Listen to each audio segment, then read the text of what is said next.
It's the spring of 1938. Two young men from Cleveland named Jerry Siegel and Joe Shuster, after years of constant rejection, are finally about to sell the first story of their most beloved character. It's about a visitor from another world, a champion of the oppressed, who wears a colorful red and blue suit, and who has amazing abilities beyond those of any human being. His name is Superman. Come on guys, we need to sign this today. I have the printer waiting and we want to get this comic out as soon as possible. I'm sorry, it's just that it's a big step. What do you think, Joe? I say we do it, Jerry. It's not a lot of money, but at least we'll see our character on the newsstands for the first time. But what Lee Shuster doesn't know is that the document they're about to sign will completely change their lives, for better or worse. Not only that, but this transaction will start decades of stories about characters with amazing powers. From Dark Knights and Amazon princesses to Sentinels of Liberty and Children of the Meta-Atom, humans and wonders whose stories we've seen both in the pages of comics and in major Hollywood productions. All those worlds in a way originated from that day in 1938 when Jerry Siegel and Joe Shuster signed their future. However, I guarantee you that one of the best Superman stories is the one lived by these two young men from Cleveland when they dared to dream that man could fly. This is the story behind the comic. There are great stories in comics, but behind the panels there were also great stories of people who fought so that comic or that character could reach your hands. In today's episode, the true story behind Superman. In 1931, Joe Shuster, a 17-year-old, relocates with his family to Cleveland. Joe dreams of becoming a cartoonist. He's a fan of stories like Buck Rogers and Tarzan, so he lovingly keeps newspaper clippings of the beautiful panels drawn by the legendary Harold Foster in his school notebooks. That's when he meets Jerry Siegel, who would change his life forever. Beautiful panels you have there. Are you also a fan of Buck Rogers? Sorry, I forgot my manners. I'm Jerry Siegel. Are you also a Buck Rogers fan? I love it. Nice to meet you. Joe Shuster. Yes, I just moved here and I love Buck stories. Wow, it's nice to meet another science fiction fan. We seem to be the only ones like this in Cleveland. Jerry was right. They were geeks before the stereotype existed. Socially shy and bad with girls. And they had a taste for science fiction, which wasn't popular at all back then. However, they found in each other a great friend and companion to talk about their passionate topic. Also, one was an illustrator and the other a writer, so they soon started working together on the school newspaper. One of their first projects was a parody of Tarzan called Goober the Mighty. It would be the first time they made a story with a protagonist related to physical power, but it wouldn't be the last. Beyond their collaboration, things weren't going well in their lives, as they both came from very poor families. And sometimes there wasn't even money to heat the Schuster house, so Joe had to draw wearing gloves during the cold season. Meanwhile, Jerry also worked as a delivery boy in his spare time, earning $4 a week, which kept his family afloat. Remember that the United States was experiencing a major economic depression during that period. However, this pair of dreamers saw in these multicolored fantasies a way to escape their gray reality. They began submitting their work to publishers and magazines, hoping to get published. But it wouldn't be as easy as they thought. Let me guess, another rejection letter? That's right, Jerry. Nobody seems to want our stories. To hell with it all, let's do it ourselves. What do you mean? I'm saying we should make our own magazine. We could charge a subscription or something like the one I pay for. I think it's worth a try. Let's do it. Siegel aimed to create a magazine similar to Science Fiction Digest, a publication Jerry subscribed to, which was written. None other than Julius Schwartz and Mort Weisinger, who years later would co-create characters like Flash, Aquaman, and Green Arrow. For Detective Comics. In fact, Julius Schwartz himself, who would become an editor at Detective Comics many years later, said he remembered the young creator of Superman. One of our first subscribers was a boy named Jerry Siegel from Cleveland, and he said he loved the magazine Little World, I suppose. The point is that at 18 years old, Jerry and Joe would publish their own science fiction magazine, where they would tell a story called The Reign of the Superman. If you're a comic book fan, this title might sound familiar as it resembles the story arc The Reign of the Superman, published by Detective Comics after Superman's death.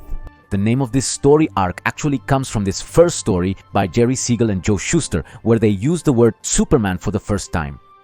It should be clarified that this wasn't the first time this word was used. In the 1920s and 1930s, successful individuals like athletes, businessmen, or politicians were often referred to as supermen. and the word comes from the work of the philosopher Friedrich Nietzsche. But it was the first time the word was used so specifically in the context of science fiction. The first Superman character, Bill Dunn, was quite different. In the reign of the Superman comic, he was a homeless man, affected by the 1930s economic depression. He was waiting in line at a soup kitchen when he met Professor Ernest Mowley, who was looking for a test subject for his new experiment. With nothing to lose, Don agreed. The professor exposed him to a mysterious element that gave him incredible mental abilities. From telepathy to the ability to control people and project his thoughts, but the power corrupted him immediately. Seeing that Don was getting rich with his powers, the professor tried to replicate the experiment on himself. Superman stops him and takes his life. Soon, wealth isn't enough for Superman and he seeks to take over the world. No one could stop him, but the population is miraculously saved as the experiment's effects fade away. And Bill Dunn returns to being that forgotten ordinary man again, waiting once more in the soup kitchen, like thousands of Americans of that time. What's interesting here is that at first, they had a very different concept of Superman. Since this illustrated prose story, which wasn't a comic, it seems to tell us that absolute power is capable of corrupting anyone, so we shouldn't trust someone with such power.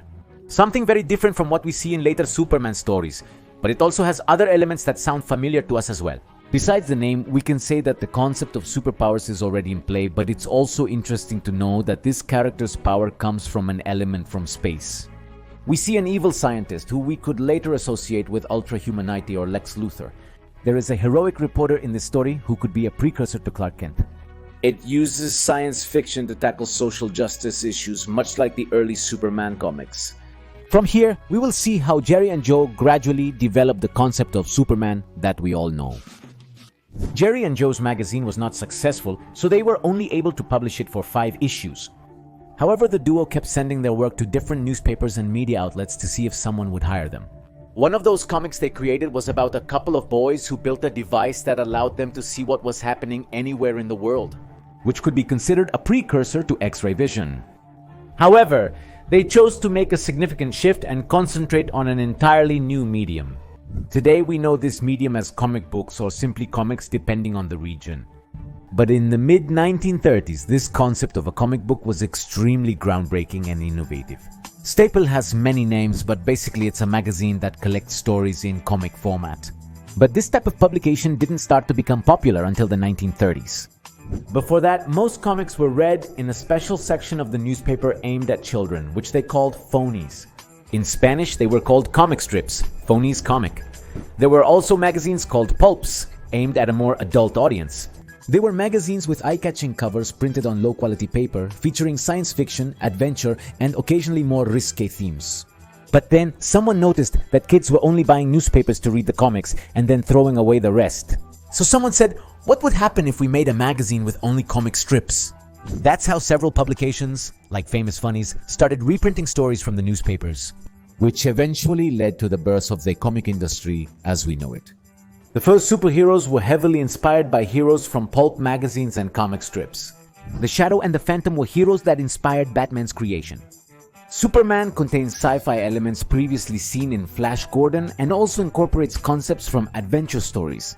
Doc Savage, who was called the Man of Bronze, had a hideout called the Fortress of Solitude, and his name was also Clark. Everything else is different, but surely Jerry Siegel took several ideas from here. Most comic books of the era reprinted famous stories from newspapers. But some companies started to venture into publishing new stories, particularly because they couldn't afford the license for comics that were already famous. Look at this comic, Joe. It's called Detective Dan. Detective Dan? I've never heard of him. That's because it's a completely new story. Finally, someone is daring to do it, and not only that. Check the last page. It says in the next issue. But does that mean it's a story that will continue? Jerry and Joe were thrilled to find a medium where they could continuously present their stories. They eagerly began writing a new story for this platform. And Jerry wanted to reuse a concept they had already used before. Wow, so you want to make another character called Superman? Yes, there's something about the name that calls to me for some reason. Me too, but what do you think if this time we make him a hero instead of a villain? To ensure his adventures continue, that's the most logical approach. Jerry and Joe agreed to this change and got to work creating the first comic about a character named Superman. The beautiful cover featured Art Deco lettering that promised a science fiction story in cartoons, the most amazing fictional character of all time. And a beautiful dynamism where a hero throws himself against a criminal who is about to rob a person suspiciously similar to Jerry Siegel. This character they created didn't have powers or flashy costume yet, but both were very satisfied with the result and sent their work to the same company that published Detective Dan. Jerry, they replied to us, I have the letter with the answer, really, and what does it say? I don't know yet. Honestly, I'm a little nervous to find out. Joe, I believe we'll succeed this time. Joe Shuster opens the letter, gathers the courage to open it, and inside there's a message that says, "We're sorry for the delay in responding. We wanted to carefully consider your character, the Superman. We'll be honest, we like the character. However, we want to prioritize Detective Dan first. If the author and we don't reach an agreement, we'll be happy to do business with you, and we'll publish the Superman instead of Detective Dan." Jerry and Joe were delighted with the response. It was the first time a company didn't reject them completely. All they had to do was cross their fingers and hope that the company's deal with the author of Detective Dan wouldn't go through. And that seemed to be the case because a couple of months later, the same author started publishing Detective Dan's stories in a newspaper but under the name Dan Dunn. Jerry and Joe were very excited until they received new news from the company. The company was bankrupt, so they could no longer publish more stories. This event was too much for poor Joe Shuster, who, devastated and blaming himself for the failure, threw it into the fire. The complete Superman comic that he and his friend Jerry had created with dedication. The only thing that survived that night was this cover that Jerry Siegel managed to rescue from the flames. It seemed like everything was over for them and that the world would never know Superman. Over the next few years, Jerry Siegel kept working as a deliveryman while Joe operated an ice cream stand.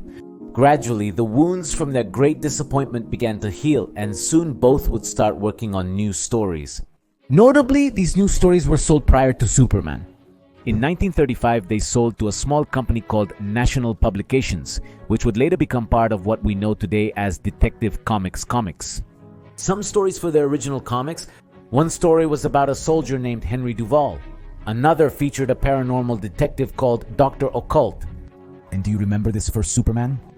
The concept was used to create their character Slam Bradley, who first appeared in Detective Comics #1 in 1937. And yes, we're talking about the same magazine where Batman made his first appearance just 2 years later. It's worth mentioning that both Dr. Occult and Slam Bradley are still part of that comic universe to this day. At this stage, they had a strong rapport with the company to propose the Superman character, but a few factors were hindering them. First of all, they felt they needed to improve their story to make it as innovative and different as possible. That's why they gathered all the experience they had gained over the years and began working on what would be their third version of Superman, which would be the definitive one. The new character would borrow from great circus acrobats and strongmen, so Joe gave him a colorful, eye-catching costume.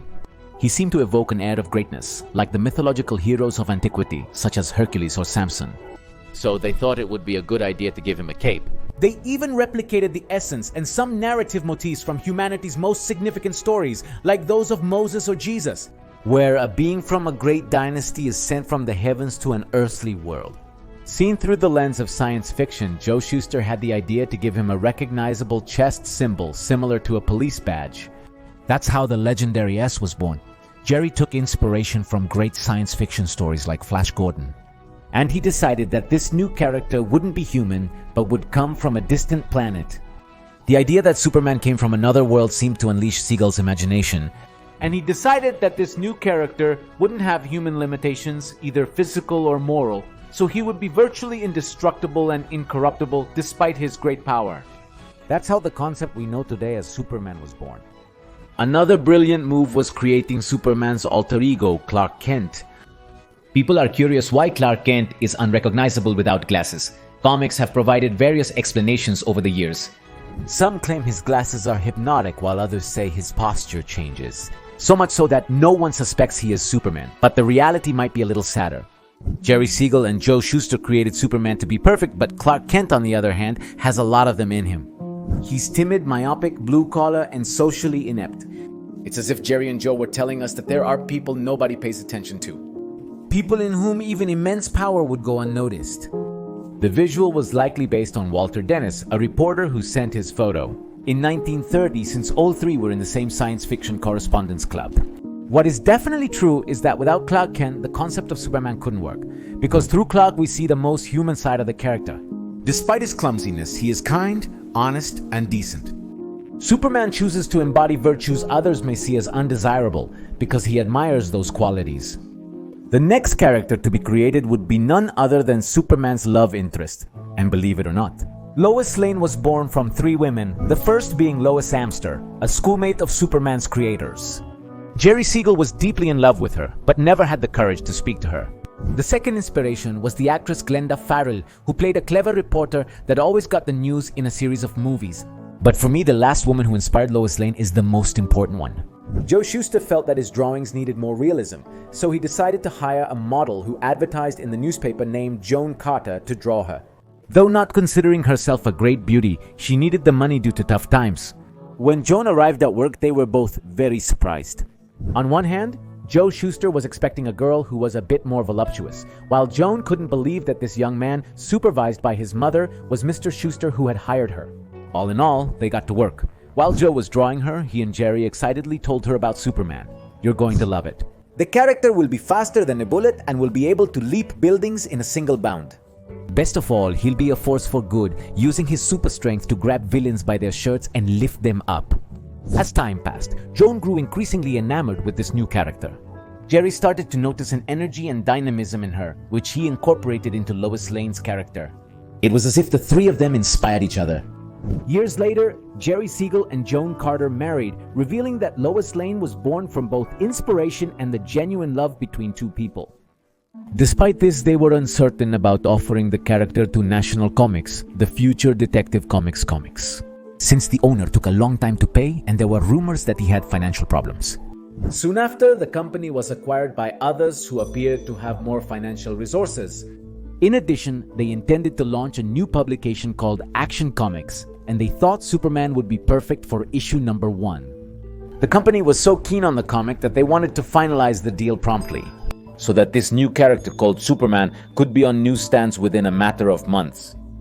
Come on guys, we need to sign this today. I have the printing press waiting, and we want to get this comic out as soon as possible.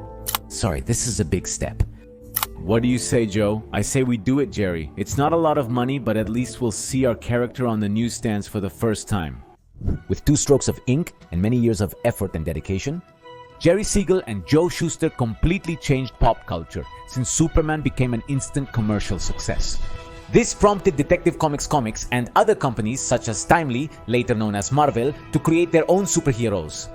This marked the start of the golden age of comics. A time of great sales and great characters whose legacy would reach all the way to today, and we can see it in the form of major franchises and multi-million-dollar movies. However, for Superman to exist, a high price was also paid, one that unfortunately his 2 creators had to pay. By selling that first issue, Jerry Siegel and Joe Shuster sold the rights to the character of their dreams for only $130. For some time, they were hired as writer and artist, but they were paid per page worked, just like any other writer and artist. However, the character's success was so great that soon there were many adaptations and licensed products. So many that it was hard to keep track of them all. So it was common to find figures or prints of Superman with different colors or features. Jerry and Joe gradually lost control of the character they had worked so hard to create.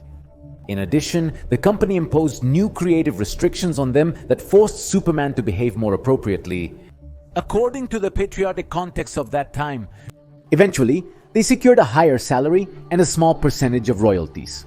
But even so, they still felt it was too little, considering the millions and millions of dollars they made for the company, so eventually they decided to sue. This caused Detective Comics to stop working with them, and the legal disputes surrounding Superman lasted for decades, with different verdicts handed down by different judges. Unfortunately, we can't say that Jerry or Joe really enjoyed the financial success of their character.